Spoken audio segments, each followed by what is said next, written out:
what a lot of people don't realize is they think, oh, I've got plenty of natural light. I'm getting a lot because it's, I've got all these windows. And you've got a lot of windows in this space and you're getting a lot of natural visible light. Right. But it is blocking the infrared. So this is the reading from outside. So even windows will block the infrared. Now watch that's what it looked like outside. So pretty much you were standing just outside that door. Yeah, so right. This is gonna be pretty similar to what you would have been getting right outside that door, but now you're showing what happens when you introduce the window. Yeah. Oh my gosh. So look, it basically blocks. So windows act like basically like high red light spectrum frequency sunglasses. Exactly. Even though they don't, it looks totally clear. Like you wouldn't know that unless you measure that with a meter. That's crazy. Yeah. Especially when you consider like driving in your car outside and this with has the sun coming in through the window. Yeah, and this has the higher spectrum infrared. You can see we're getting about 10 watts per meter squared on this. But if we open up, we're getting 550 without. You just can't compete with God. No, When it comes to can't. the light piece, jeez. I mean, the sun, all the things that we do inside to try to help improve it, like it's the bare minimum of what we can do. The sun is so powerful. Even on a cloudy day. Even on a cloudy day, you're getting so much infrared. Wow. So, but at least we can try to mimic it as much as possible. And that's what we've done here with this baseline structure of flicker-free. We haven't talked about flicker yet, but flicker-free lighting that doesn't have a lot of blue spectrum, or you're experiencing the blue at the right time of day, and you have the ability to adjust it right at the light switch.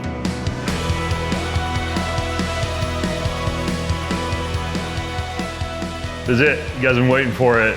The brand new home build in Idaho, in which we pulled out all the stops for everything from water filtration to air filtration to, importantly, and the subject of today's show, eliminating as much light pollution as possible and having really natural circadian-friendly lighting, and eliminating as much dirty electricity and electrical pollution as possible, and basically having, again, as natural a home as we could possibly get for health, for sleep, for performance during the day, for mental clarity, everything. So I've gotten so many questions from you all about this. So a couple of things, couple of housekeeping items, pun intended in this case, I guess. Show notes are gonna be juicy. Not only am I going to link to all of the previous podcasts I've done with today's guests and all the podcasts I've done about building or modifying a home to be more healthy, but I will also put in there all of the links to anything that we discuss on today's show. So that's bengreenfieldlife.com/home tour. bengreenfieldlife.com/home tour. My guest is a repeat guest. He is the man, one of the greatest building biologists in all of the land. One of the few guys who can actually understand and decode all this stuff, and blows my mind with his body of knowledge whenever I talk with him. Mr. Brian Hoyer from Shielded Healing is here with me. And Brian is going to be taking us on a tour because he was my right-hand guy when it came to asking about the right light bulbs and the right wiring and how to have internet throughout the house without Wi-Fi, all this stuff. So prepare to have your minds blown in a good way. All right, ready to do this, Brian? Let's do it, man. I don't even know what you handed me to hold here before we started. Oh, that's just a prop. It's not even real. Okay. No, just kidding. No, this one's an RF meter. Yeah. In case I overheat. That's RF. Yeah, radio frequency. Okay. Yeah. So this is measuring all the wireless transmitting frequencies that travel through the air from Wi-Fi, cell phone towers, radio towers, Bluetooth, your devices, things that are connecting and sending information wirelessly. Okay, got it. But you have like a bagillion other meters here. Do we literally use all, like when you're a building biologist and you're going through a home build, or an existing home, are you using all of these, or are they redundant? I've found that some people just have like a lot smaller collection of meters, but over time I've found out that I need redundancy, because sometimes one meter will be starting to run out of battery, or it's sensitive in one range but not in another range. Gotcha. And so I've collected these over the last like eight or 9 years, and come up with like, I don't want any blind spots. And the blind spots I know about are ones that I've tested and rented other equipment for a period of time. Okay, all right, cool. So before we actually go through, because this is gonna be kind of field trippy, as we go through the home and you talk about the different things that we've done in each space, I would love to kind of strip things down to the foundation, I'm full of puns today, and talk about like the walls and the floor? Because I know over here you have laid out some of the stuff we built in. Yes. So let's check this out first, because if you're building a home from the ground up and you have the option to do some of this stuff, I know some of it you can do in an existing build as well. These are some of the things we use. So let's go through this. Yeah, so one of the basics that we use in doing home build consults and anything that's related to protecting your home ancestrally, making your energetic environment more like the environment of our ancestors, has to do with grounding and shielding the modern frequencies. Okay. So one of the basic things we do in the bedrooms is we do shielding paint. I don't have the shielding paint here. It's a black paint that we get from Germany. Okay. And it's conductive. It's made of carbon black and graphite. And that paint is actually grounded with a conductive tape on the wall. And this goes right into the electrical, what they call equipment grounding conductor of the home. Now, some people might not know what it means when you say you're grounding the paint. Walk me through how that is beneficial.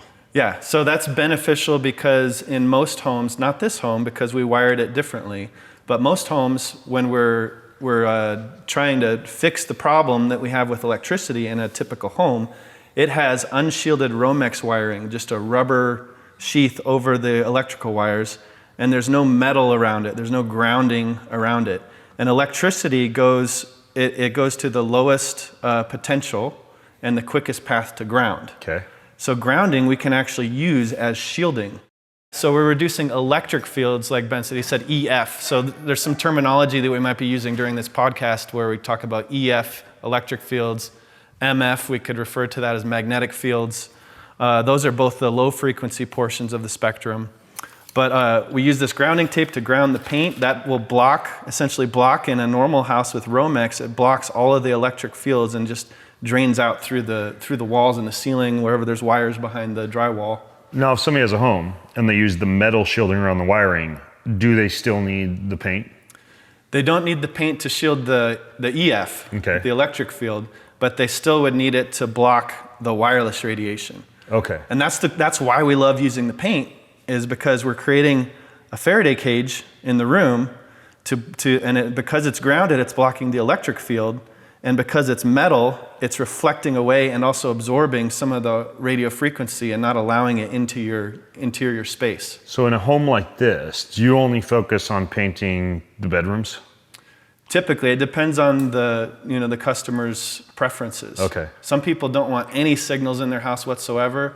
Others want to, when they have guests over, they want them to be able to get cell phone reception in the or house. If I'm like walking around this living room that's next to the kitchen here and I want to make some phone calls that I wouldn't be able to make in my bedroom, I might not want that area of the home painted. And then there's also the fact that the one time of the day, arguably my nervous system is getting a chance to repair and recover, is the bedrooms. That's the place where you place the most focus on shielding. Exactly. Yeah, Okay. That's when your body is supposed to be in that deep parasympathetic state. There's these dormant healing responses that many people have never experienced to the full extent that they can be experienced because they've not even slept one day without wireless radiation or electric fields or magnetic fields. Yeah. And so our goal with what we're doing is to create an environment where your body can actually heal and recover optimally, not just 60%, not just 40% or 80%. We want you to have this optimal environment for healing where your body's not perceiving all of these stressors while it's sleeping. Right. It's like when I travel, I'm very cognizant of making the hotel room as dark as possible, right? So I'm using the whole curtain hangers on the curtains and sleeping mask, and I travel with even like black electrical tape to cover everything up. Sometimes I got to call engineering to get them to turn the temperature down so that they override the normal room temp.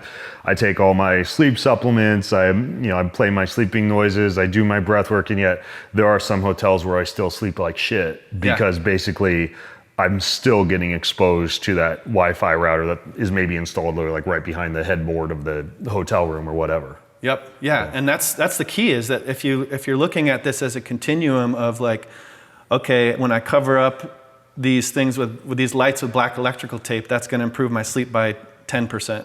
When I have my sleep mask on, it's going to improve it by another percentage. When I unplug the lamps near the hotel bed, that's going to improve it by another 20% or something. Yeah. So like if you're looking at it like, okay, home, I'm there every single night, and especially with kids, this is super important because it's hard to get them to take a lot of the supplements, especially when they're younger, and to do all the things related to health. But it's really easy to go ahead and shield their bedroom. Yeah. And then they go to sleep in that bedroom every single night. Automatically, they're getting 8 hours of healing, grounded, protected, energetic therapy every single night. Yeah, much better than giving your child Valium. Okay, so we've got this that you do with the paint. You ground the paint, which is super cool. And then what's this one? So this is a floor shielding called Copper Subshield that my company developed. And basically, this goes underneath the floor, and then it's grounded with this tin copper grounding braid, and this goes onto that to ground the floor, and then goes into the electrical outlet to ground it. So this can be put underneath any type of floor, basically. And you have hydronic heating. Exactly. Yep. And so we had to like put this under, and then the glue seeps through, and we were able to make it adhere to that.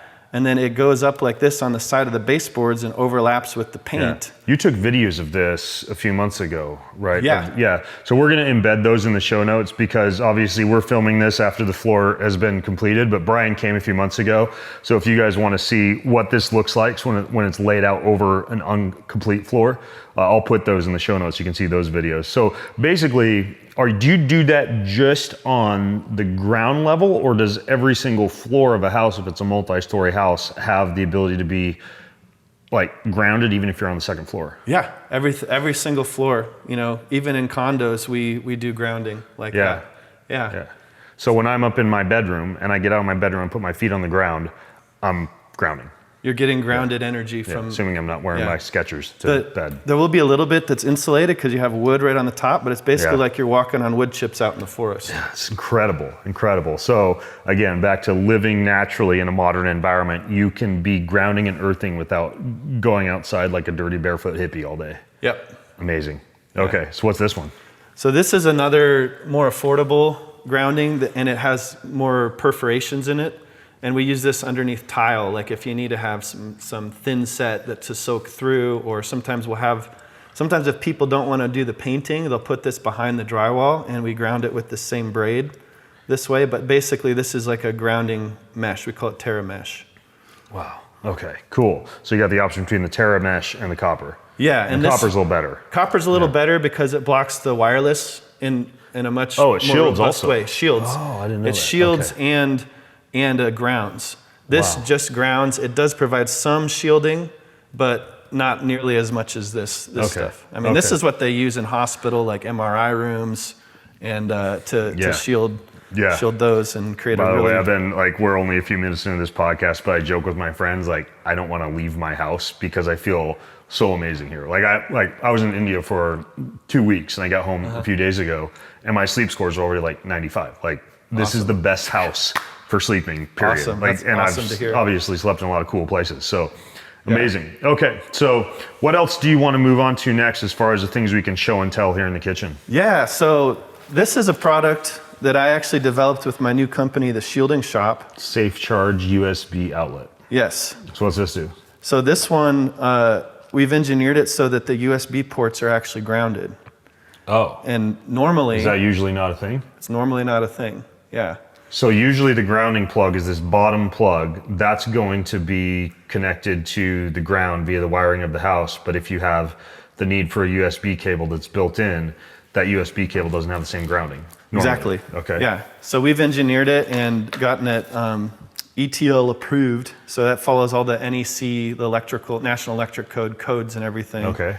And these are installed near your bed. So you can plug your phone in right next to your bed in an outlet. You don't need a charger or anything.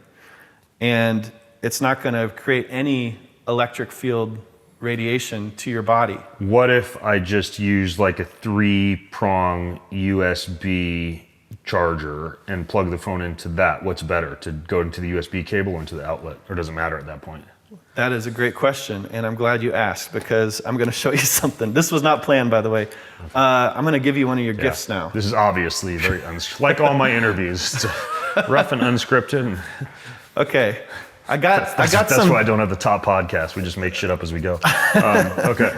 So I've got some housewarming gifts. We'll open the rest of these after, at the end. Yeah. But I want to give you this one now. All right, so you want me to open this? Yeah, go ahead and open that. All right, folks. Welcome to Opening Presents with Ben. Normally, when I open a gift, I rip off all the paper violently, but because I'm on video, I got to be respectful. And do I need to read the card first? Or? There's no card. Okay, good, because I hate that. No mushy stuff, sorry. I like to move on straight to the good stuff. Okay, so what do we got here? So this is a brand new product that I just released. Oh, is this like a USB charger with 3 prongs? Oh, thank you. Man, you thought of everything. Thank you, sir. Okay. Yeah, so this is the actual safe charger. Those other ones are outlets you can install, your electrician can install in your house. This is sweet. A grounded. So you got 3 normal USBs, USB-C, and it's grounded. Yeah. Incredible. Wow. So I can be charging like multiple devices and everything's grounded because this is not a 2-prong, it's a 3-prong. Exactly. And most of them are 2-prong. Yeah. Yeah. Dude, I love it. And I'll show you the difference here because there are 3-prong USBs out there. Okay. But you can see this is 3-prong. Yeah. And it's got USB in it. Okay. Is this big white thing, is this yours? No, this is just a random thing I got from the store. Okay. But it's got all kinds of electric fields on it. So it's like red level voltmeter. Yeah, so sometimes people will have this like plugged in right next to their bed charging their phone. Yeah. And it's creating a body voltage that's like extremely high. Okay. Now if we use it out. You may take this one out. Yeah, well let's do it we can take this out. Okay. So when you plug it in here, so this one, yeah, I'll use the same cable, plug it in here. And there's nothing. Oh my goodness. So but it doesn't need to be plugged into this, right? Could I unplug this and plug it straight into the outlet here? Yep. It's even lower. Yeah. Dude, that is sick. Yeah. I mean, the kind of things I get excited about. This is the kind of stuff I get excited about. Dude, incredible. Thank you. What an amazing gift. My sleep scores are going to go from 95 to like 99 now. Wow. Super cool. Oh my gosh. Okay, this is good to know. Yeah, and that's the same technology that's in the ones that are in your wall too. Yeah. This is built into the wall right now in the bedroom. But if someone didn't have that built in, that would be a really good solution. You can just use that. Yeah. And actually, the other I'm gonna travel with that. Yeah. It's great for travel. The other one, that one's called the Hub model. Okay. The other one is called the UltraMac model. Oh, it's 2 different ones in here. There's 2 different ones. Yeah. Oh, okay. So. This other one is... Knife. Here, we'll do the knife thing again. This other one is called the UltraMac, and I called it that because you can charge like your Ultrabooks or MacBooks with it. No way. And it grounds gosh. It grounds it. So you plug it right into the USB-C. Sweet.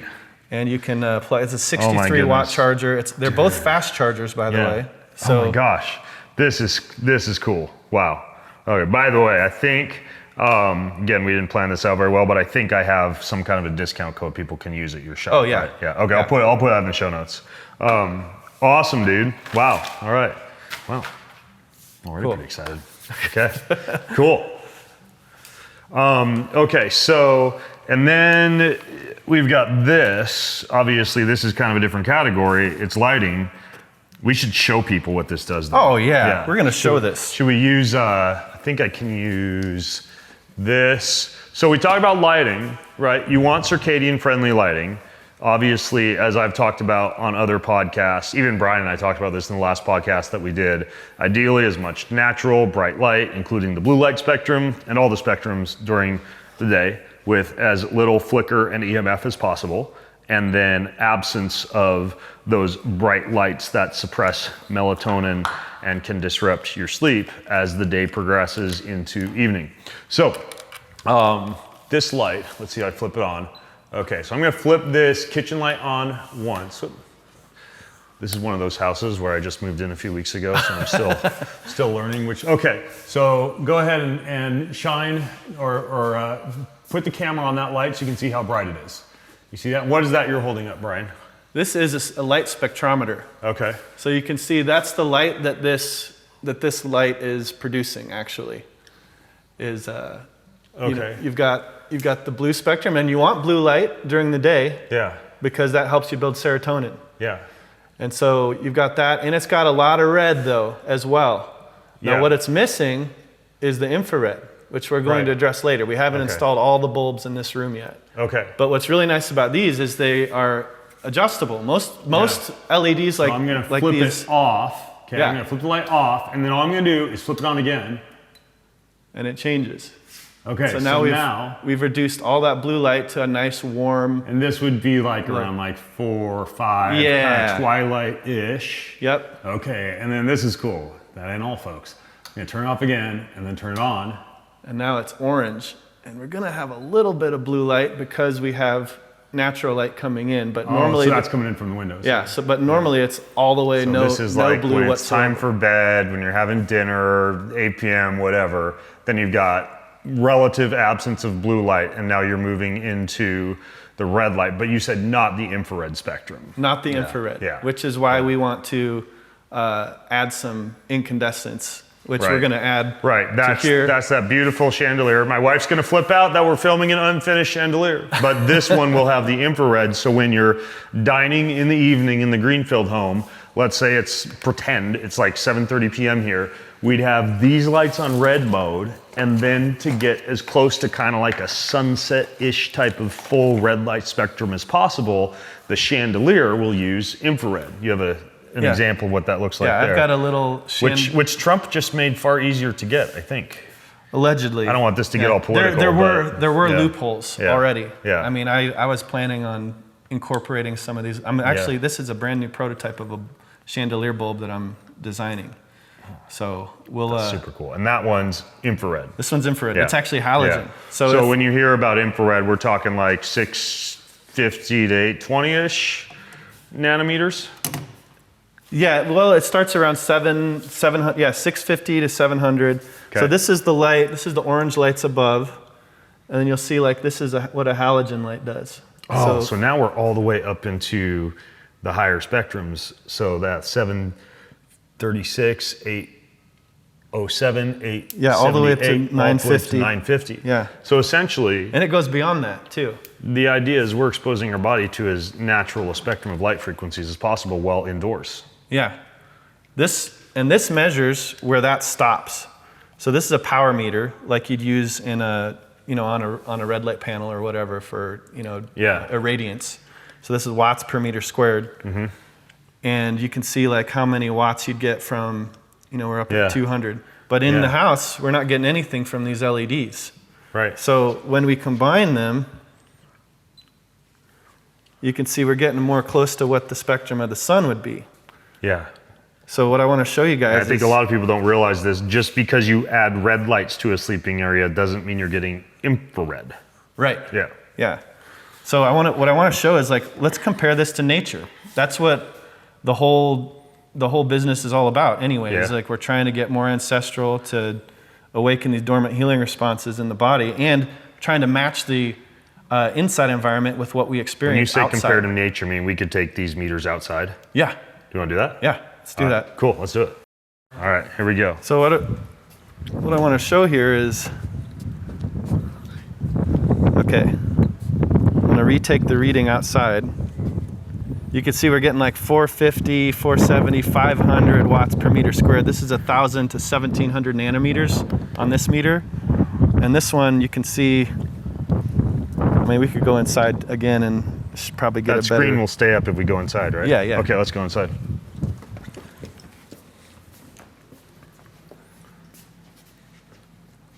There we go.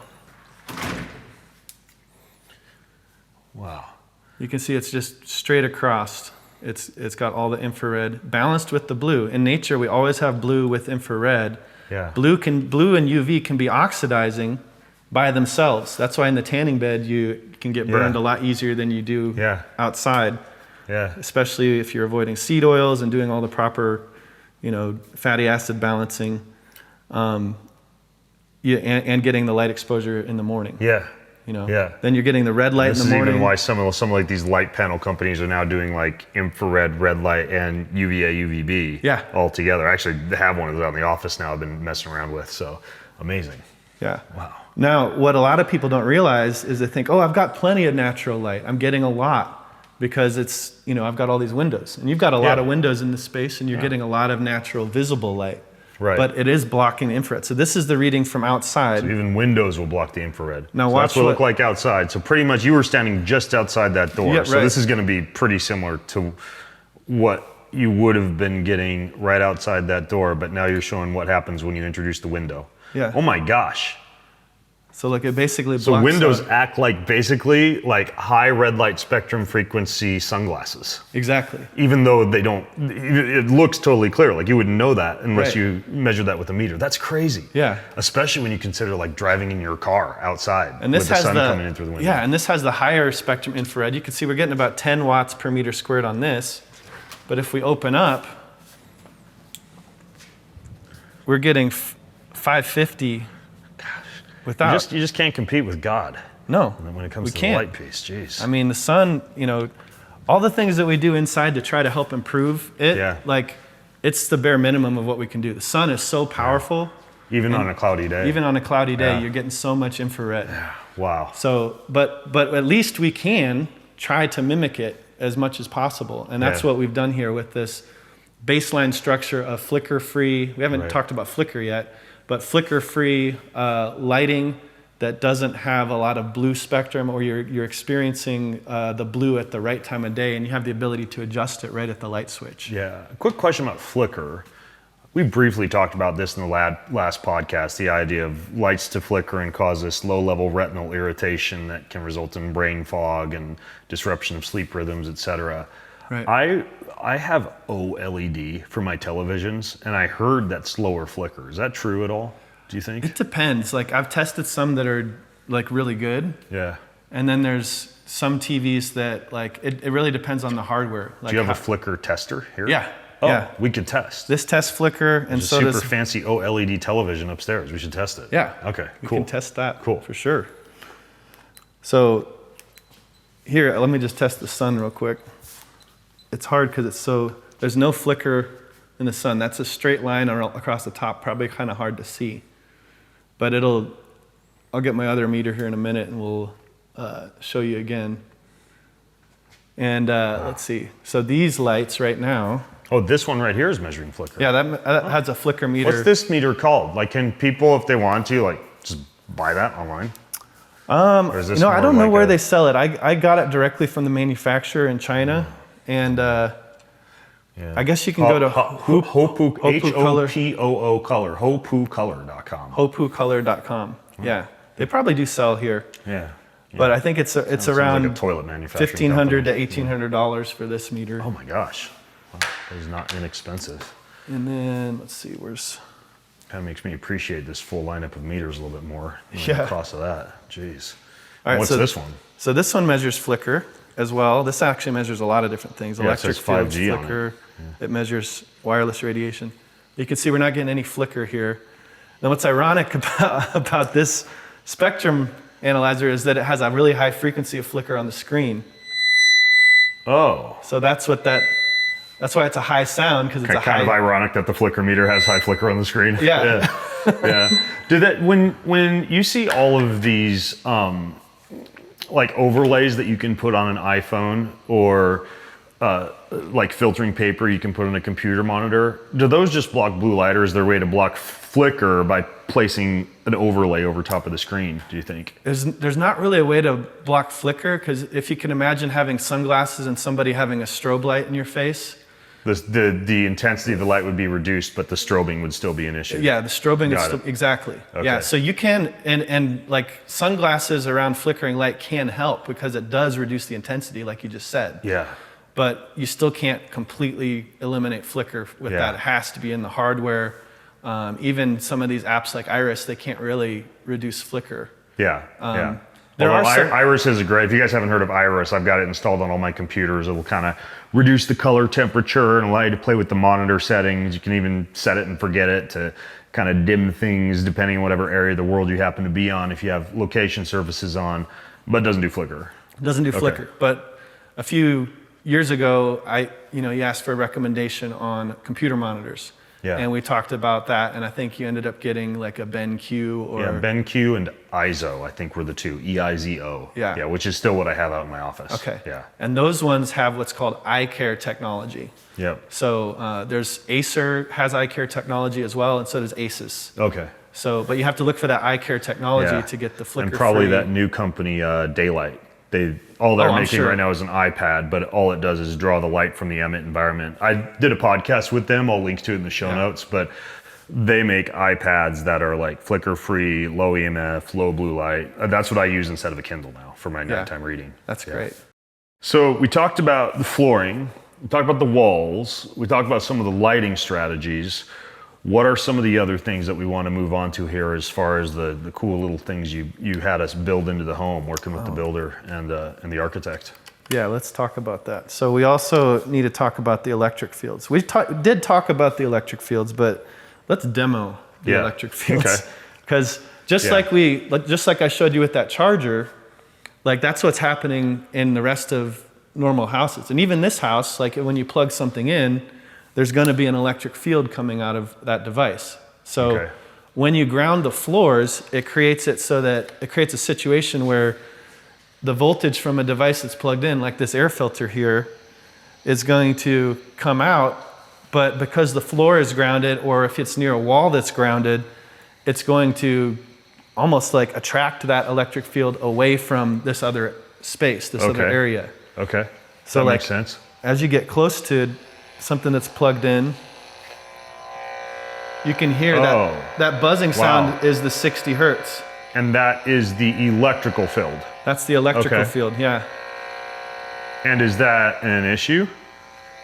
Well, if we're out here, we don't really have any exposure to it. Is there like something that you could plug that into between it and the outlet to lower that?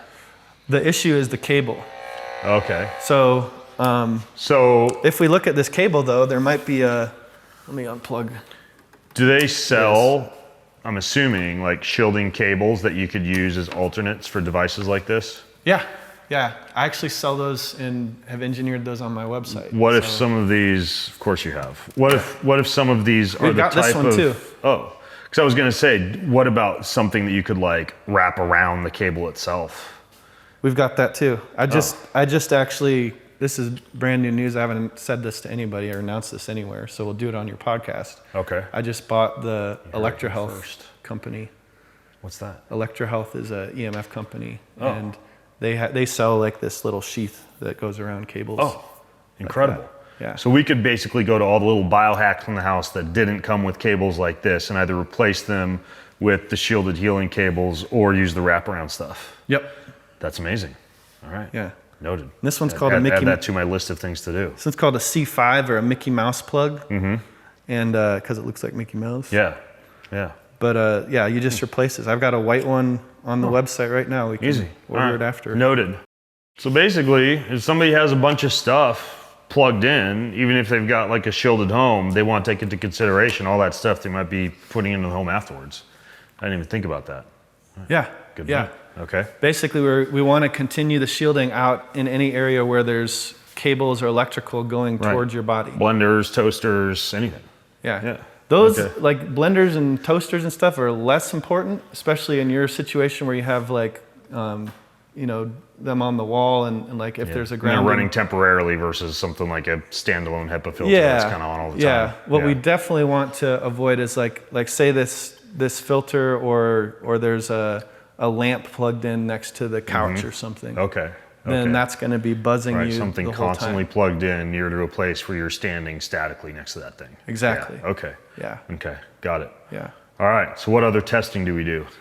Well, I think we should go up to the master bedroom. Oh yeah, the sleeping space. He's gonna flip out over all the stuff I have plugged in next to my bed. I guarantee. All right, let's do it. All right, Find out if my wife is satisfied with the way that I made the bed today. She's not home right now, so do not judge, folks. She's a much better bed maker than I am.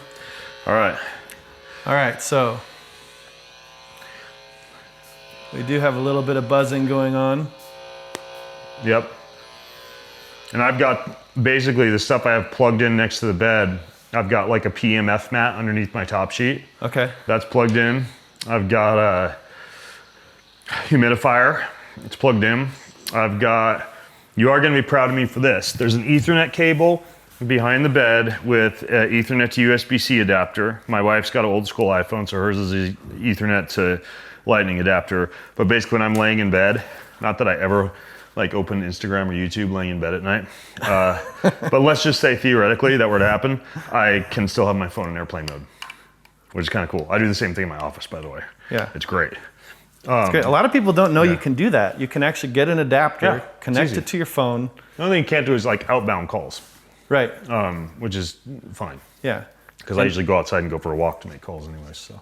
But you can, like through Signal or WhatsApp, you can make calls with that. That's true. You can. Yep. Anything that would normally be like Wi-Fi calling, you can use. Even though the native phone Wi-Fi calling doesn't allow you to call through Ethernet, you can use Signal or WhatsApp to do it. Yep. Pro tip. Okay. All right. So what we want to do is we want to test your electrostress. Okay. Okay. That's what this. I say that because this is a German meter. Okay. And you can see here. You can zoom in on that. I like this one because it actually has a sound with it. Okay. And so like if we test. So does this test? This will test your body voltage. My body? Yeah. So if do I need to like lay on the bed to do this? Yeah, go ahead and hop on the bed. Okay. It's getting intimate now. All right. And just touch the tip of that probe there. Okay. You're gonna shock me, is it? No. I can take it. I'll leave the sound on here. Okay. All right, so let's just... Is that sound picking up on the mic? Can you hear a little bit of static? Okay. Yeah. All right, so I'm gonna unplug a few things over here. Okay. It's kind of funny because if you go to my wife's side of the bed, there's nothing. And my side has all this. Okay, so now we're all the way down to 0, just with that one thing unplugged. You just unplugged the, like the little power strip that a bunch of stuff's plugged into probably. Yeah. Yeah. Yeah. Yeah. It looks like that's a shielded power strip, but there's a bunch of other cables plugged into that coming out of it. And those other cables might not be shielded. Right, including... which we established in the kitchen. Including this. So we got like a little... Careful, there's a gun under there. Proceed with caution. Proceed with caution. Do not... Since we're showing everybody what my house looks like, you know, every burglar is going to know where all the entrances are. Don't worry, folks. There's guns, and Brian has a knife. Yeah. All right, that's what we got.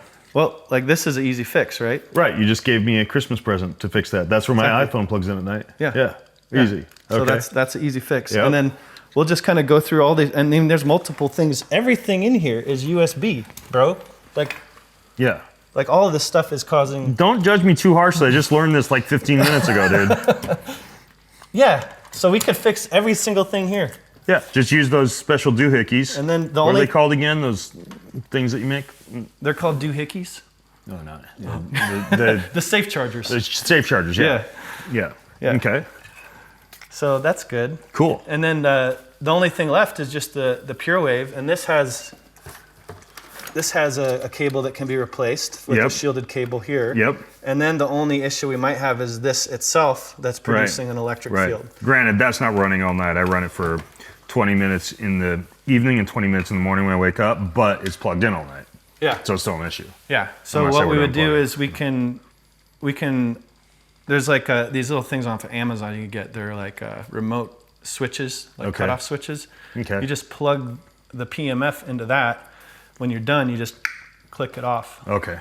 Sweet. And then it'll cut off everything, and you can leave all your USB stuff. So the way the remote switch works is if something is plugged into the wall, the remote switch is between that and the wall, or you'll just plug it. Yeah, you'll plug in whatever it is you want to turn off into the remote switch, And then when it comes with the remote. So when you press. Oh, it's an actual remote control. Yeah. So if I'm like super sleepy and I don't want to reach down there and fiddle around and unplug stuff, I've just got whatever the remote up here and I can just you click. just click it off. That's pretty cool. And then it just basically it's just like unplugging it. Yeah. Because it's cutting off the power. Wow. Yeah. Super cool. Or if you don't even want to remember really anything about that, just get a remote timer. You can get a timer and then it'll automatically shut off at a specified time. Under the assumption that people are not building up social jet lag with inconsistent sleep and wake times. So by getting a timer, maybe you paint yourself into that corner of consistent sleep wake times. Yeah. Did you know that there was a recent study that came out, and this backs up other research, that the sleep consistency is even more important than how long you sleep. Like it is better for you to get like 6 hours of sleep and go to bed at 11 p.m. and 5 a.m. every day than to get like 7 hours, but go to bed at 10 p.m. some nights and 8 p.m. other nights and midnight other nights. Makes sense. Yeah. We're creatures of rhythm. Yeah. Awesome. Just destroyed everybody's party weekends. All right. Well, cool. no, I think is that the same group of people that studied that there's different types of circadian people? Like there's some people that are... I don't know. I mean, like Michael Bruce is the doctor who made sleep typing a thing, like this idea of chronobiology, that there's dolphins and lions and bears and wolves. Yeah. Oh my. And people are hardwired to, based on genes and well, primarily genes, to operate best as kind of like what we would normally call night owls and early birds? Yeah. Night owls and early birds. So my issue with that is how practical does that apply to a modern social environment in which, let's say you are an early bird.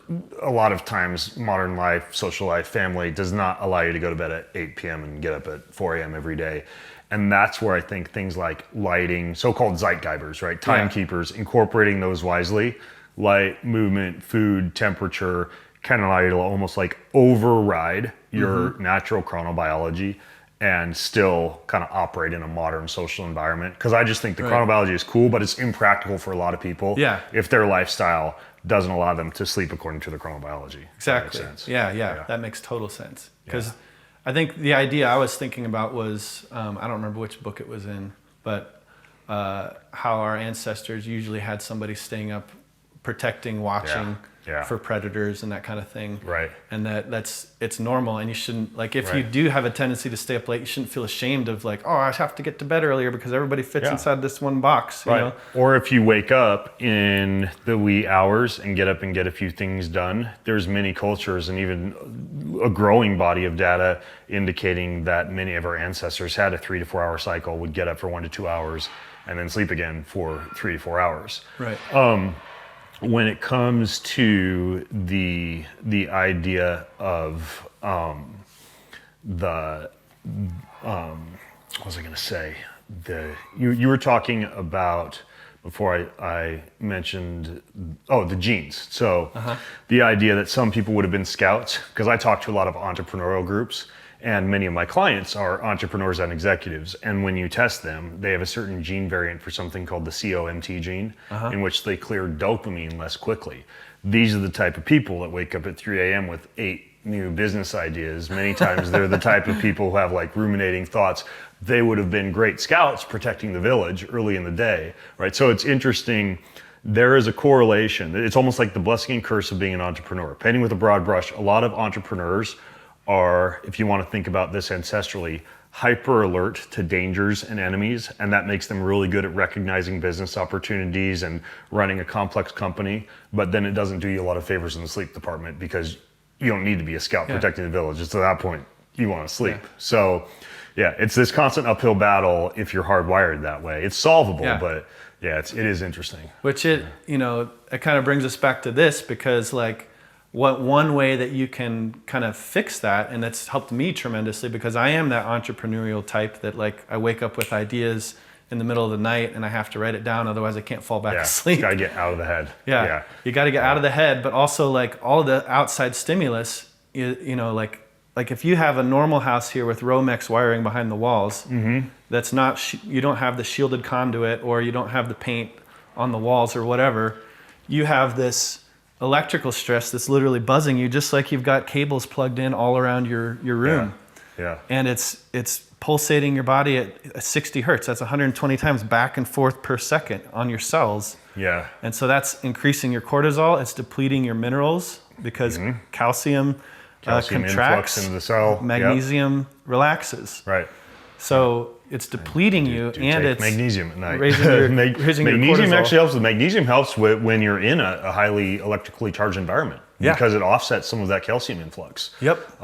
You can make a case, and probably the person who's talked about this the most would be somebody like Mercola in his book EMF. He talks about how ketones can be useful for that. Magnesium is another, and Molecular hydrogen. It's hydrogen. Yeah, like doing like the hydrogen tablets, hydrogen water. And then last thing, Brian mentioned like getting things out of your head. Real paper journal that you can actually write in, because your brain associates your phone oftentimes with work, getting things done, and a dopamine release. So if you do need to get things out of your head, what I do is write them down at night. So this is red light, right? So I can flip this on, and this is not going to disrupt sleep. If you don't have something like that, I've also got, where is it? This guy. I'll flip something like this on at night, right? So flip this on, do the little bit of writing. There's also a pen called the Pilot pen. It's not red light, but it's a little bit of light that allows you to write on real paper. And then all I do is in the morning, I put that onto my phone. Yep. And GPT is great now, because now with GPT, you can just take a photo of it and it'll transcribe it all for you. Perfect. So, yay. And by the way, with this light, if you have this light at home, you can plug it into a safe charger and keep it plugged in without having to worry about recharging it. Yeah. And it's still going to be zero EMF for you. Yeah. So incredible. Yeah. Wow. Awesome. All sorts of cool tips here, folks. I hope you're taking notes, but if you're not, bengreenfieldlife.com/home tour is where the show notes are, and we transcribe everything. We do a pretty good job with note taking. So, all right, what do we do now that we've learned I've got to make some modifications to the bedroom? Tangle of cables. Yeah, we'll make some of those later after you open the rest of your gifts. Okay. But, and that's, I anticipated that. Like every time we do shielding of a house, or, where we're going through and refining, fine tuning things, there's always little things like people actually kind of like move in and F it up with their actual life. Yeah. You could say it that way. Yeah. Highly scientific. But we also want to make it convenient for you. That's why we have to develop new products and technology that respects your biology. Right. It's That's actually a great business model, honestly, because people are buying stuff all the time, and then you've got the products that people can then modify those products with to make them low EMF. Yeah. It's great. Exactly. Yeah. Gonna be the next billionaire. You mean the EMF billionaire. All right. So where do we go next? Well, let's just keep testing around and listening to the sounds on these meters here. Okay. Now, by the way, can I ask you a question just while I'm thinking of it? So we've got the shielded walls, but what about windows? Good question. So what I want to show you is we've got the walls are shielded. So we've got shielding paint behind all of the surfaces here in the room. So that's important too, because even though the wiring in our house is metal shielded, like when my head is up against this wall, depending on your sleeping environment, you're getting exposed to everything that's happening behind this wall, right? Yeah, you can. Especially if there's other wires or conductive non-grounded things that are behind the walls. But the wall, since it's grounded, it's always going to be zero. Whereas a normal wall is going to have something more similar to that on the wall. Yeah. The wall's Is that an issue, by the way, what you just did right there? No, because it's not coming out. You got to be really close to that. We tested your body voltage and it was all the way down to zero. Yeah. With that. Okay. But back to the windows, what do you do about those? So the windows, since all of the surfaces here have shielding paint, they're reflecting away all the wireless radiation. The windows, you already have upgraded windows. Because they've got low E, which is like a silver coating. Yeah. And that's a catch-22 because as we saw downstairs, it blocks the infrared, but it also dampens the wireless radiation. Yeah. So when we test, is this window open? You got to unlock it right here. There. Okay, now it'll open. Okay, so if we test outside, you can see that reading there is like 1700. Can you get that shot? What's that measuring? This is measuring wireless. Okay. So like if I turn the volume up here. What's that coming from? From towers in the distance. Okay. Yeah, we're up almost around 2000. Great. Just imagine if we were in an urban environment. Now if 2000 right there. If I come right here on the wall, it's lower. Yep. It's not as high as 2000. Yeah, it's I cut it at in least half. 1,000 lower. Cut it in half about. And that's because of the silver on the windows. Yeah. I forget the brand. Do you remember the brand of these windows? People might ask. I forget which Are brand they I would know. start with if the it's P? Yeah. Yeah. remember. I'll find it and put it in the show notes for you guys, the window brand that we used. Okay, but like one of the things we recommend for windows is, there's a window film you can get, or there's shielding fabric. So you could outfit an existing window. Yeah. Yeah. And so But then if you do that, you'd want to make sure you have infrared lighting in your bedroom. exactly. Yeah. Yeah. And you've already got blocking a lot of the infrared with these types of windows. Mm-hmm. But if you go over here to a corner where there's no leakage of frequencies, you can see how the reading goes Rock bottom. way down. Yeah. And it'll go even lower once we get these windows shielded with some kind of film or something. Yeah. So the reading in the room is going to be exponentially better once we cover these and shield them appropriately. Okay. Go to sleep. My phone is transcribing you. Okay. Got it. So, and I remember when I was here for the site test, the further we went this way, was it this way or that way? Might have been, no, it was this way. The further we went this way, there's a tower in the distance over there. So this hill out here is actually protecting you from a lot of the frequencies on the other side of that hill from the towers and things. So while we're on the subject of towers, I have a question for you. We live in an area, as I know some listeners probably do, where there's very poor cell phone reception. After moving in, I realized that this was an issue because I can't have my phone attached to an Ethernet cable everywhere. Let's say I'm wandering around the living room, talking to somebody, walking paces around the couch, which I sometimes do. So I needed better cell phone coverage. So I got a Verizon cell booster. And when I installed it, I thought next time Brian's up, we should actually test this to see what a cell booster does. Yeah. So we should test that. So you can call your cell phone company if you have poor cell coverage. And they actually sent my first one for free. I had to put another one out in the office. But this is what it looks like. Like our coverage is with Verizon. So essentially this is plugged in via an Ethernet cable into the wall, and then essentially it boosts the cell signal. There's a wire or cable coming out of this that then kind of sticks to a window, so it's got a good view of the cell tower, which is great. It took me from 1 and no bar in some areas of the house to 4 to 5 bars. But what I'm wondering, and what Brian's gonna be able to test is, okay, what's this do to the EMF environment? I'm just curious how big of a problem these cell boosters are, and if they are a big problem, what we can do about it. So let's see what Brian has to say. So this is the cell booster. I was explaining to people that, cell phone company will send these to you if you get in low bars. It gives me now 4 bars of coverage, but I'm curious what it does and if it's high, if there's anything we can do. Oh yeah, it's maxing out this meter. Yeah. It says Max Messerbereich, which is German. Yeah. So I don't know what that means, Yeah. but Wait. it's high. And that's because we're right here. We're right by it. Right. But my wife does do art up here. So we're gonna do another thing here. I'm gonna take off my EMF modulating necklace. Just curious, does this do anything? Did it change it at all? Make a dent? No? Okay, take it away. Doesn't seem to do too much. No, you can see it's, on this meter we're up around, 6,000. high. You go right up by it, it's gonna Move almost this max away. out. Yeah, 9,000. Wait, leave it there. Leave it there, right where you left it. Okay, so it's bouncing around up in the 9,000s. If I move this here, it actually does make a little bit of a dent, huh? I mean, I know you've talked about these before, Brian, and you Yeah. don't think they're worth anything at all, but it does, because I put a sticker on one of them and used my own little at-home meter, and it seemed to do something. Well, here. See?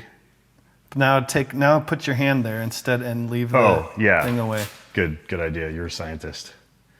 Oh, yeah. So it's my body that's taking away that voltage. Yep. Okay. Interesting. Although, the other option is here. Actually, one more to be a true scientist. Okay, there's that without my body. But your hands are still there. But your hands were always there. So, okay. So we're getting up in the... No, it's more. Okay. So getting up in the 9,000s and take this off. Yeah. Not a big dent. No. Yeah. Well, it's still a pretty piece of jewelry. It is pretty. And if you like it, keep wearing it. Yeah, placebo effect, right? Yeah. All right, cool. So anything that one could do, obviously we can't put it in a Faraday cage because that kind of defeats the purpose. defeats the purpose of having it. Well, I've got, I'll do this test later. It's a little more complicated. I have to connect it to my phone. But I have this meter that you can actually measure the reception of all the different carriers in the area.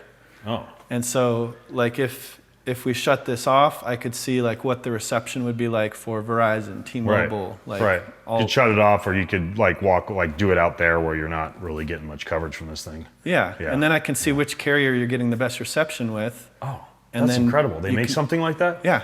And then we can. I wish I'd have known about that. You can switch carriers. Well, or of course, whatever. a lot of these companies now, they're doing deals with Starlink. So I think T-Mobile just did a deal with Starlink. And I think Verizon's Verizon announced that so it might be a moot point.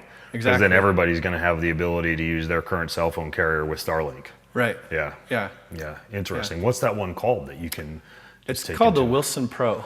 The Wilson Pro. Is this one that people can buy? You can buy it. It's meant for people. I use it the opposite way. Yeah. It's meant for people to install these. Oh. Because What do you mean you use it the opposite way? I use it the opposite way because I use it to see like how much exposure we have from the towers, and then we do shielding, and then I'll test after and see how much it's been reduced. So it was made to see if you can get good cell phone coverage from a tower, but you use it instead to see how much damage you would be getting from being in a specific location relative to that tower. And how well how effective our shielding is. Interesting. Yeah. Okay. Cool. Wow, man. This is incredible. All right. So where to next? What else do we need to show here to folks that you think would be interesting? Well, I think if we go downstairs, we can talk about magnetic fields a little bit. Magnetic fields. Okay. So we've got a whole different field besides the electrical fields. Yep. Okay.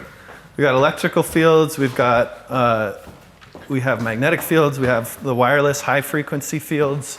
Okay. And then we also have dirty electricity, which we haven't talked about. And we'll start with the magnetic fields. Okay. So this meter measures 60 hertz AC magnetic fields. And we like this number to be 0.3 or less for bedrooms or places where you have parasympathetic healing happening. And the magnetic fields would be coming from the wiring primarily? From wiring, Or motors running. Okay. Like dishwasher. Dishwasher. If we go near the fridge over here, we might be able to... Oh, yeah. If it's running, we might get a little larger of a magnetic field. I don't know. I think the motor's on the top on these ones. It's not too bad. But it's not bad right now. Yeah. It might not be running at all. Well, I mean, the refrigerator is on. So what do you mean? The motor will cycle. So. Oh, I see what you're saying. So if we. What about you got to see this. There's red light on the top here. Oh, Or yeah. He has a I went film. through my whole house. I put red light film on anything that emits a high amount of blue light. So if you kind of closely observe as you wander through my house, everything. So like if you show this with the camera, like. Hey, you went up to Sandpoint recently. That was Jess's friend who went to, is that in Sandpoint? Yeah, Winter Ridge. It's a good chocolate torte. Yeah, that's awesome. Yeah. That's my lunch. town. I'm there almost every day. Yeah. So see this? This is like red film. I go through every place of the house and make sure it's covered. Anything that has like a blue light screen is covered with red film. Just great. an easy hack. You can just buy red film on Amazon and then you just lay it out over anything that emits a lot of blue light. So you'll find that all over the house. Perfect. What about the, you could measure the air filter. Yeah, that'll have something. That's obviously running. Hold on. Sometimes like these little screens will have a... Yep, is the oven on? You might have the oven on. Huh? Yeah, the oven's on. So the oven's emitting a little bit. Is that concerning levels? Like, are you concerned when you go through a house? Because obviously, you know appliances are going to produce a magnetic field. Yeah. There's not much you can do about that, though, is there? No, there's not. Yeah. Typically... They're obviously not sleeping next to the oven, so... Yeah, if someone's really sensitive and they want to get an oven where like the components are kind of on the back end or somewhere separate, then that's, sometimes we'll recommend that. But for this, it's like you're not going to be standing here for like hours, But what we will do is we'll say, okay, don't stand. It is on. It looks like my son's cooking something. So He's cooking some salmon. It smells really good, actually. I know. It's making me hungry. But like if you do have to stand someplace, and we'd usually test and say, okay, well, if you're going to, like some of them will be electric stoves. Yeah. We'll be like, stand on this side when you're cooking. Yeah. If you're going to be there for a long time. Right. Otherwise, like you just back up. Yeah. By the way, the reason I have a standalone filter in here is because the fans on most stoves are too far above the stove to actually take away all the PM 2.5. Yep. So this thing will go up to like 500 of PM 2.5 when you're cooking in the kitchen. We did a video about that. It's on the website somewhere. So that's why even if you have a good air filtration system and fan above the stove, having a standalone filter in the kitchen, I think is a pretty good idea. And it's the biggest source of particulate matter in the house. Oh yeah. Unless you have a house fire or something. I love that it's so high too. Yeah. Because I have a little cheap one I got off of Amazon, like a Coe that's a HEPA filter. Yeah. And like whenever we have smoke in the house, I plug it in and I'm like holding it right over the stove. Yeah. So yeah, that's good. Okay. So magnetic fields, basically you just want to ensure you don't have any appliances with high magnetic fields running in areas where you're statically standing there or resting there or hanging out there for long periods of time. That's correct. Yeah. I'm very curious to see when we go out to the lounge where there's a lot of biohacking equipment, what that looks like, because there's a lot of stuff plugged in out there. Yeah, we can test that. The other source of magnetic fields is if there are wiring errors, and that's, when I say wiring errors, I mean like how the wires are connected by the electrician. So according to National Electric Code, there's certain things that have to be wired a certain way for safety. But what we found, and others before us, like Carl Riley was a building biologist, that he wrote a book called, he wrote a book about it called like EMFs in building wiring. Okay. Tracing EMFs is what it's called. But in that book, he outlines like the National Electric Code and the violations that cause magnetic fields. And so when we're going around with this meter, we're able to test things that a lot of electricians aren't able to discover, or it'd be harder to discover without a meter like this. Gosh, you'd think electricians would have meters like that, but a lot of them aren't focused on building biology. Right. What they do have is they have a clamp meter like this, and they can use this. This is something that they use all the time. They can use this around Romex wires. They just clamp it around the wires when they wire it into the house, and they'll see that the amps will be elevated if there's a wiring error on that circuit. Yeah. Because normally the hot and the neutral wires have to have equal amount of current flowing out and back to that circuit. Yeah. If they have arc fault breakers, those will trip if that's the case. Okay. But and those are pretty much, they're using a lot of arc fault breakers in electrical systems now. So it prevents a lot of things from happening. Yeah. But still, if there's issues with how they wired it within that circuit, it can still create a magnetic field, but won't show up here. Okay. Yeah. And I did detect. So this will not measure magnetic fields.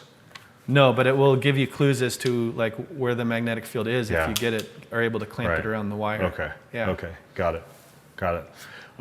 Do you think it'd be a good idea to check out the office where there's a lot of people worry about the office and the way that that's wired up? Yeah, let's test that. We'll do electric fields, magnetic. Okay, cool. And a lot of people use like biohacking equipment. So what we're gonna do next is we're gonna go to the area where there's a lot of biohacking equipment and also a typical not typical because my office is a little weird, but what an office looks like. All right, so mini tour of the Greenfield home. We've got the gym in here. Now we went with cork flooring because cork has very low amounts of off-gassing compared to typical rubber floor in a gym. But that also means that the gym, like this is pretty non-conductive, right? Like this would kind of defeat some of the grounding and earthing concepts built in. Yeah, I think we did put grounding material underneath here. Yeah. Do you think the cork will conduct some of that though? Yeah. Oh, cool. So I'm even grinding when I'm working out. All right, so into the office. So basically, the setup we have here is all these panels. This is just sound paneling. This is where I record the podcast that many of you watching or listening probably hear. This rug in here also is literally just for soundproofing. Nothing feng shui aesthetic about it whatsoever. But then, there's lots of stuff in here. We got some red light panels. A lot of times I'll flip on these red light panels, go in the office, start my work. So when you walk into a typical office, what are you looking at, Brian?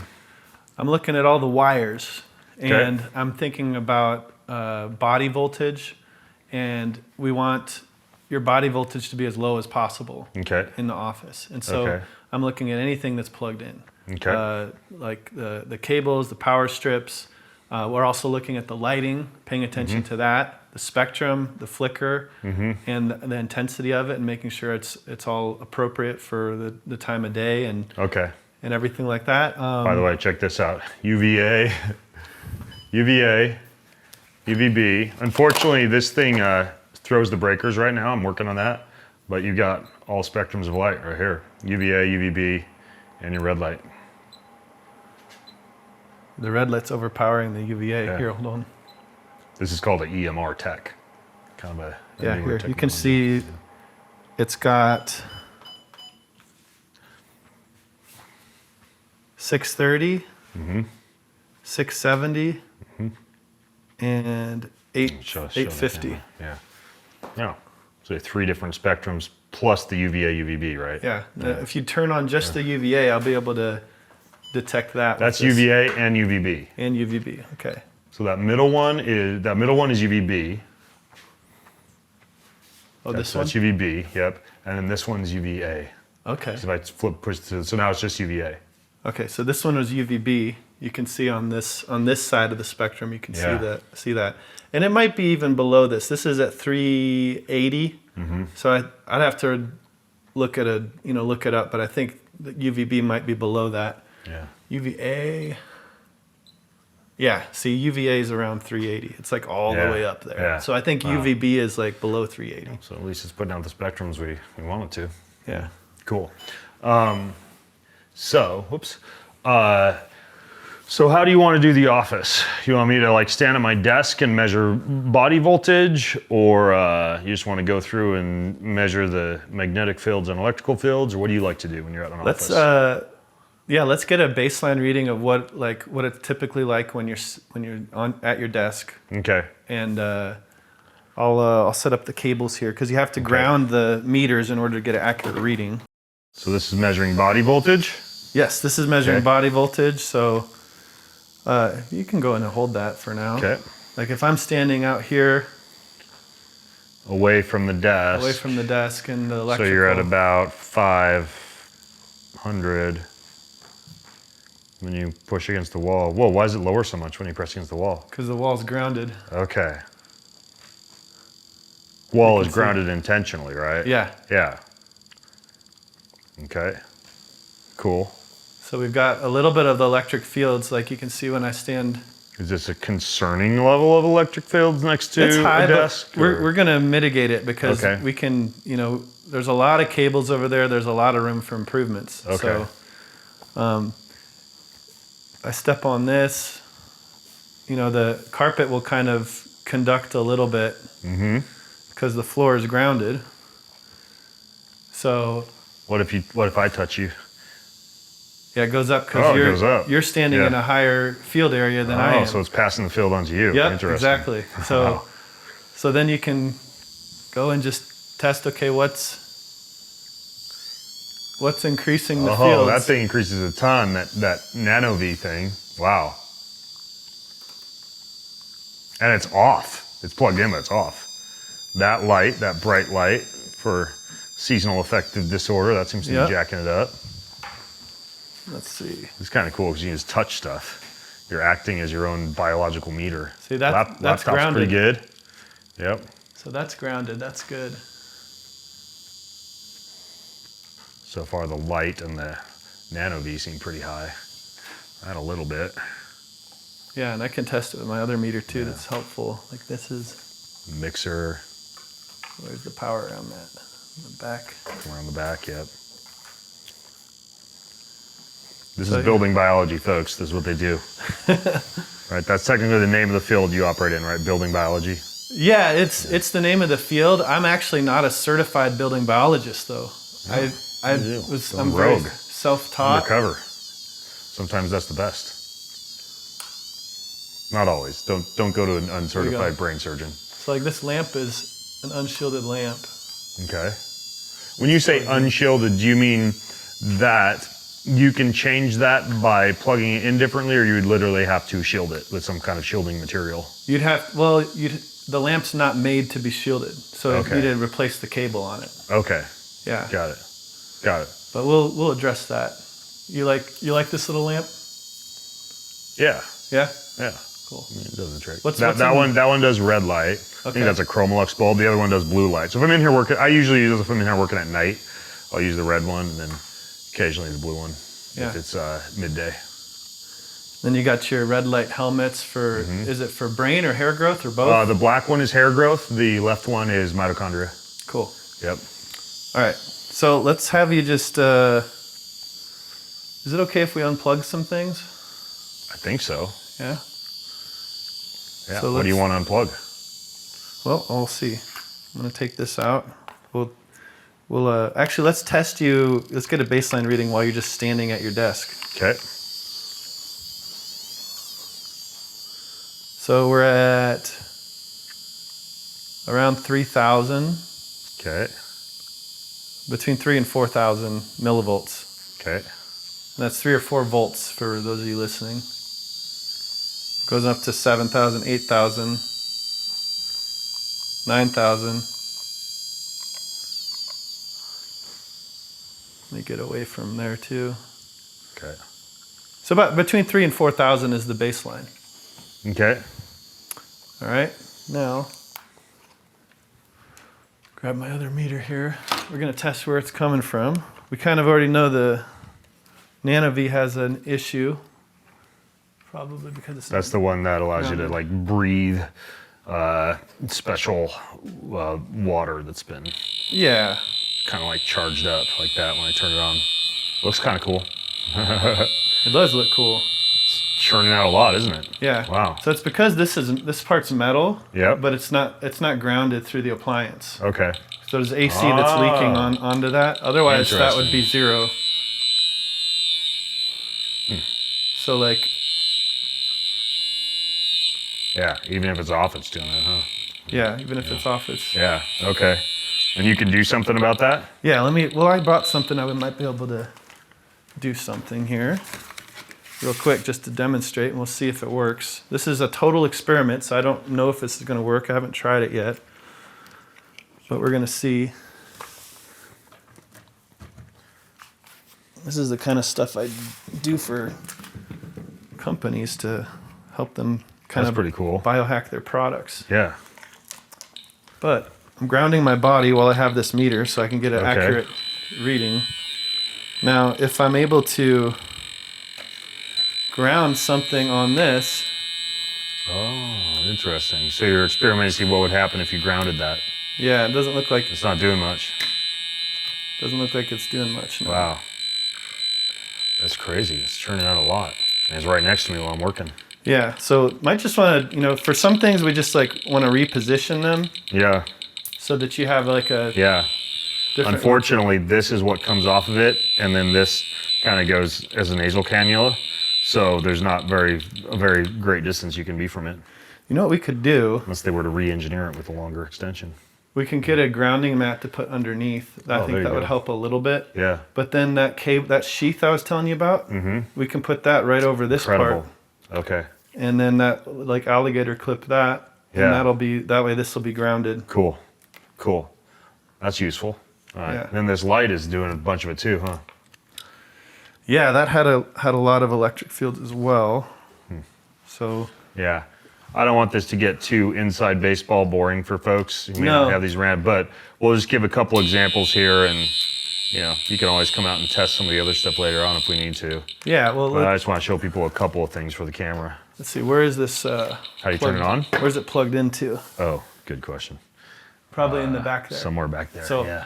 What I'll do is There's like a power. See this little mesh under here? Yeah. This is full of all the stuff that's plugged in. Got it. Yep. So what I'll do is later, after we're done recording, Yeah. I'll come here and I'll just like look at a bunch of the stuff, and I'll figure Yeah. out a plan. We can have like some photos and stuff I take in the show notes Cool. for everybody. Cool. Awesome.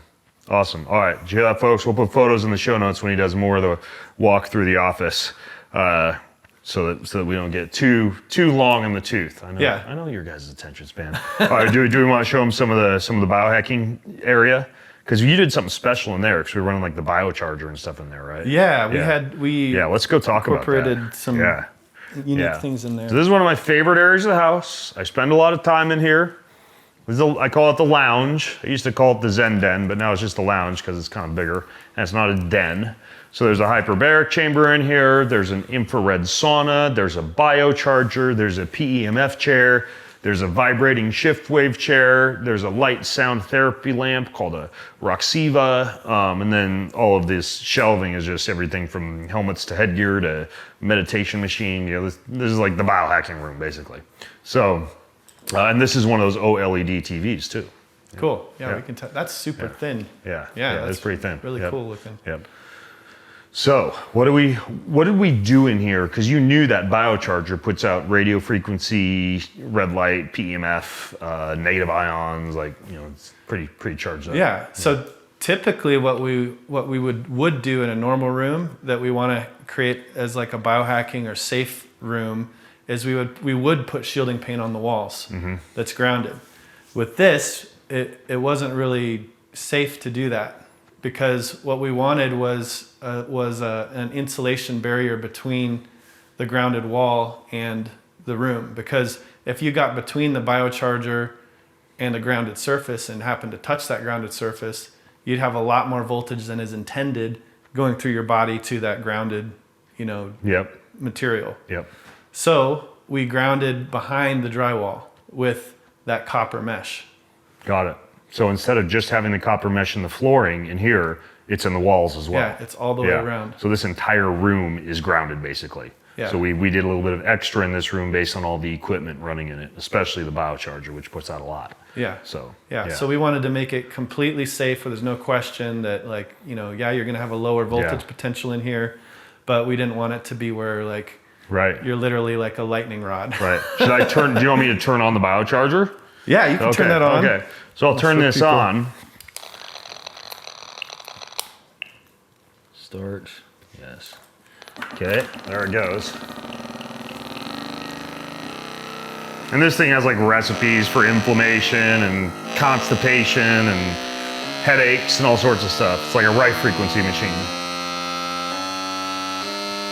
So you can see, you can even hear it on here. Yeah. Yep. Hear it coming straight through there. You hear it through the speaker, yeah. Now here, let's test something.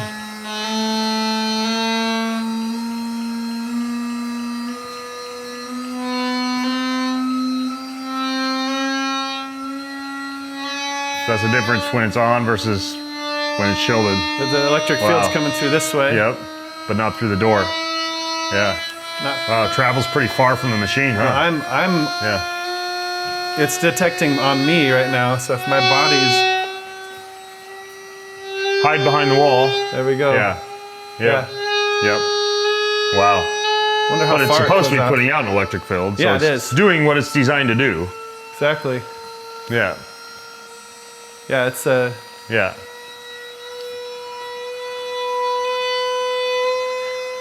And this is an example of demonstrating that the biocharger is bad for you, right? well, it's It's producing an electrical field, but you're intentionally putting yourself in front of those frequencies that supposedly are at specific frequencies designed to vibrate certain cells to cause some type of an effect. Yeah, whatever. I don't know exactly which frequencies they've implemented, but they've studied it. So if it's intentional, that's good. But usually if we're detecting something with these meters, they're broadband and they're not frequency specific. Yeah. And so we're detecting things that are not necessarily meant to be calibrated to be therapeutic. Right. You know, like your 60 hertz electricity in the house. Right. So in some cases, some things are actually calibrated, which is what this is. All right, I'm gonna flip this off so we can actually hear each other. There we go. It's off. There, and you can see now we're all the way down on this. So you got more of the red light tape on that screen, red light tape on this screen, red light tape everywhere. Yeah.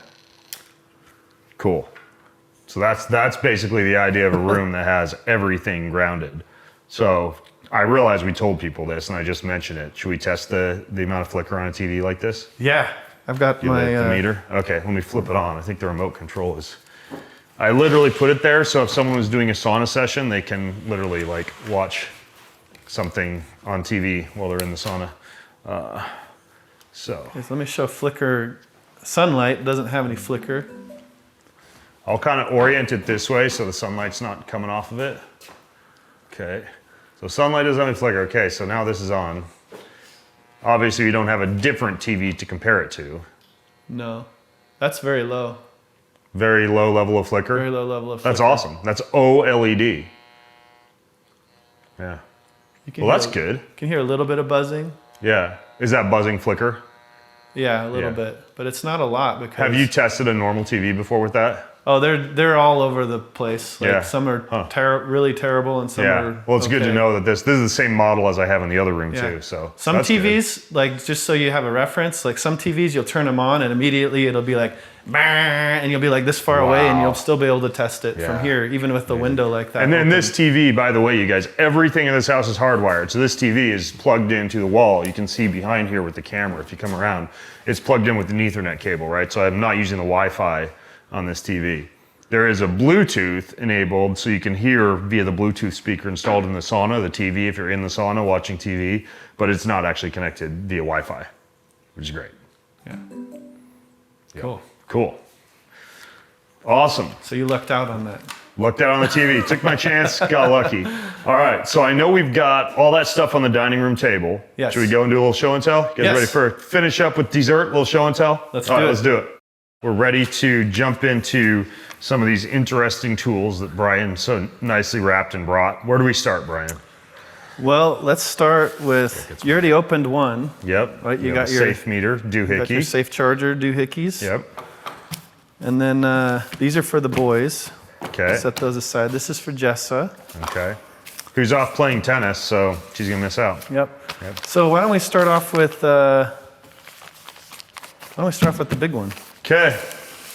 Start with the biggest one first. Again, I'm not going to open the card. Just going to rip this one open, folks. May not even need the knife. We'll see. Okay. Got a big cardboard box.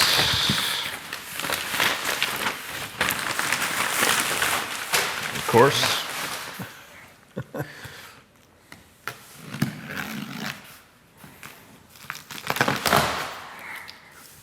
we go. Okay. There we go. Well wrapped. Yeah. Thoroughly wrapped. For shipping. Okay. Oh, wow. What is this? We were just talking about this. This looks like a desk lamp. It is. Okay. A desk lamp with, what's it say on it? Something therapy? Goldilocks. Goldilocks therapy bulb desk lamp. So what do we have going on here, man? So this is a fully shielded. Oh, it's shielded. Fully shielded this lamp. This could fix the issue we have going on out in the office. Yes. Incredible. Wow. So tell me about this. So it's got a 150 watt halogen bulb in it. So you'll have like full spectrum. Wow. So this is the bulb, I'm assuming? Yes. Okay. So what is special about this bulb? I tinted the glass so that it. This is a product that you designed? Yeah. I tinted the glass so that it will. Here's the little thing here. Yep. it will basically the dominant wavelength, which is the hue of the light source, will be 588 nanometers. And that's like outside in the sun. That's what the dominant wavelength we would be testing. So you can flip this on, and it would be infrared spectrum? Infrared and yellow light therapy. Incredible. So if you heard of amber light therapy. Yeah. And then it also has red. So would and this infrared. be something you would more use in the evening, or you use it just during a typical work day? You use it during the day, and it can be an all-day light, kind of like a mini sunlight. Wow. So if you're working in an office, this could literally allow you to get a little bit more of a feeling and an effect as though you're out in the sun. Yes. Wow, amazing. Super cool. And you have these on your website? Yep. And wow, and I'm assuming this is already shielded, so you just plug it in, you're good to go. Yep, everything's shielded. It comes with a base. We'll just replace that troublemaking lamp out there. Comes with a base or a clamp. You can clamp it. Incredible. Or you can do it with this nice big base that it has in here. Super cool. Super heavy. Oh my gosh, dude. Thank you. Amazing. Wow. Nice packaging too. Good job. Yeah, thanks. Nice. Hey, Taryn, you here? You want to see some of this other stuff we have going on? So we've got a few things to open up here. You may have to open up Mom's for her since she's not here. Here, you can open up yours first. Let's see what we got. Yep.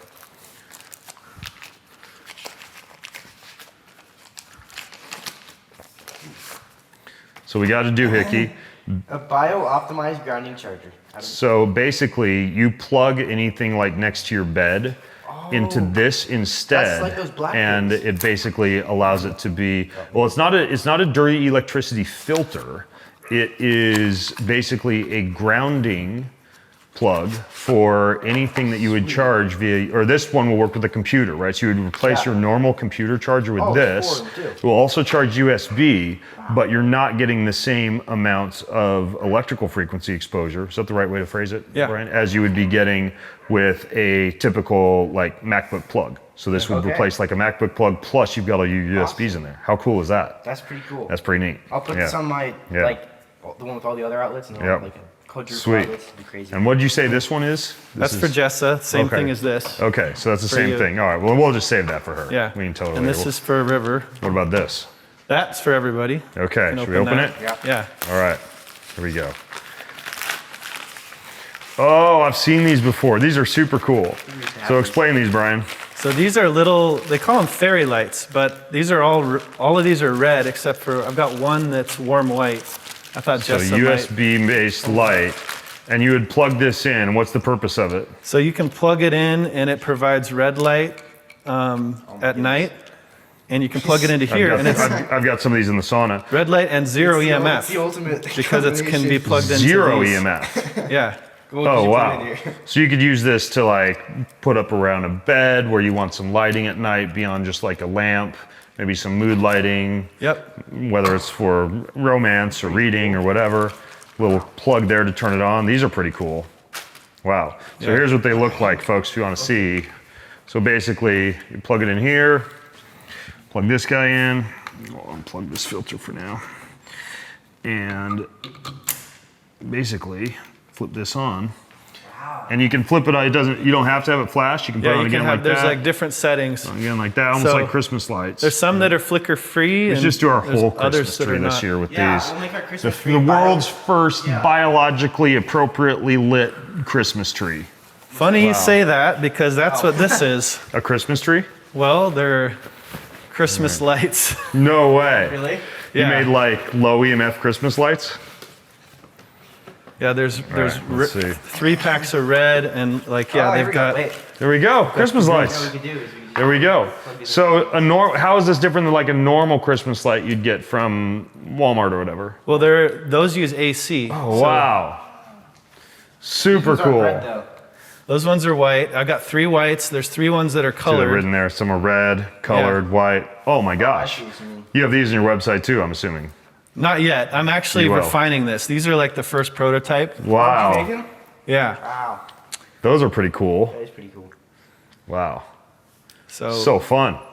So yeah, zero EMF Christmas tree, and you can basically plug them in you can plug 3 strands into this. Wow. Yeah. And then there's no EMFs coming off the Christmas tree. This is for you, brother, right? That's for you and River. Here, let's see what we got in here. Even more. Happy birthday. It is their birthday next week. This. I'll save each for River. 'Cause then you guys Oh, he's got a meter to be able to test. So they can go around their room, be a little biohacking geeks. So what are these? Tri-field meter, what's that do? So these measure magnetic fields, and this is kind of like a... Greenfield. Yes, I did that. All 3 types of electromagnetic pollution. So it will do RF, electrical, magnetic.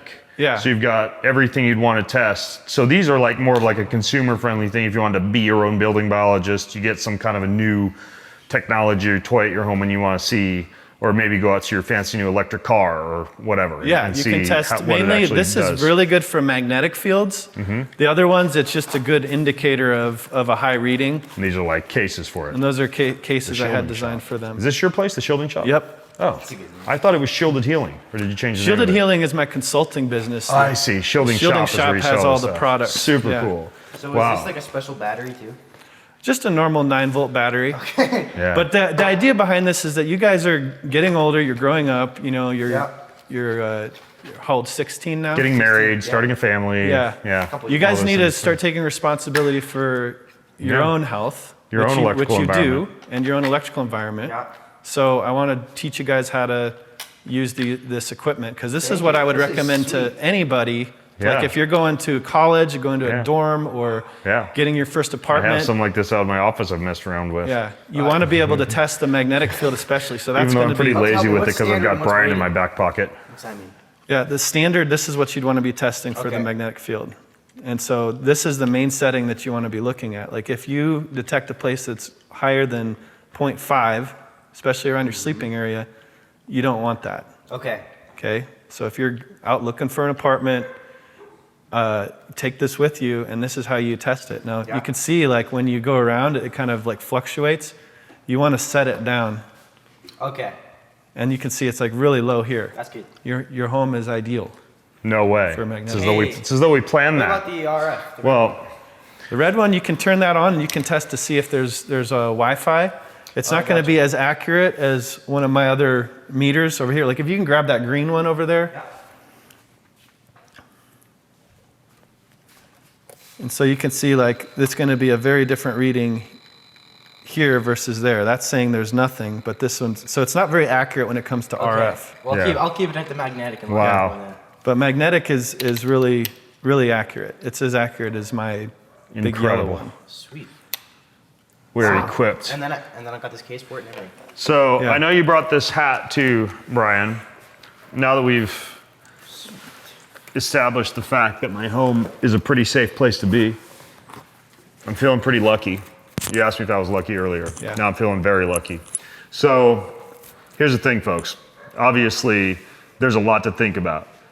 I don't want to fearmonger you, but as Brian and I talked about earlier in the podcast, rather than freaking out about your entire house and dropping everything to fix everything, I recommend, I don't know if you would agree with me on this, Brian, go to your bedroom, get one of those little meters, or have a building biologist come and check things, and start with your sleeping space. Tackle the low-hanging fruit. You don't have to like build an entirely new home if that's not your thing, but there's a lot of stuff here where you can make simple switches, especially to your sleeping space. And I would say probably the second most important, in my opinion, would be the office, right? If you're working 8 hours Office, a day. places Yeah. you're relaxing, Yeah. eating. Right. Eating would be another one because you Yeah. want to be in a parasympathetic state. Exactly. Right. So Yes. don't eat right next to the refrigerator. Like I've mentioned a couple of times, Brian is a great resource. I've done other podcasts with him. There's also a lot of external links, books we mentioned, products we mentioned, etc. BenGreenfieldLife.com/home tour is where you can go for that. And Brian, last time we talked, you have the ability or had the ability to like travel to people and work with them. Do you still do that? Yeah, I still do that. You I get have on a- airplanes? I get on airplanes. No way. I have a team that also tests all over. Yeah. We do 20 to 30 home tests per month now. Wow. So Incredible. We've grown a lot since the first podcast Yeah. we did together, and it's and now I've gone into developing products because we test that many homes a month. We see the issues, and so we develop and fill in the gaps where they're needed. Yeah, amazing. Well, I feel as though I gotta end this podcast on a high note wearing a hat like this. Thank you for watching, everybody. I'm Ben Greenfield along with Brian Hoyer, signing out from another episode of Boundless Life. Make sure you eat your Lucky Charms, but test them first for magnetic fields, electrical frequencies, and dirty electricity. In the meantime, thank you so much for watching, and thank you to the incredible Brian Hoyer. Do you want free access to comprehensive show notes, my weekly roundup newsletter, cutting edge research and articles, top recommendations from me for everything that you need to hack your life, and a whole lot more? Check out bengreenfieldlife.com. It's all there. bengreenfieldlife.com. See you over there. Most of you who listen don't subscribe, like, or rate this show. If you're one of those people who do, then huge thank you. But here's why it's important to subscribe, like, and or rate this show. If you do that, that means we get more eyeballs, we get higher rankings, and the bigger the Ben Greenfield Life show gets, the bigger and better the guests get, and the better the content I'm able to deliver to you. So hit subscribe, leave a ranking, leave a review if you got a little extra time. It means way more than you might think. Thank you so much.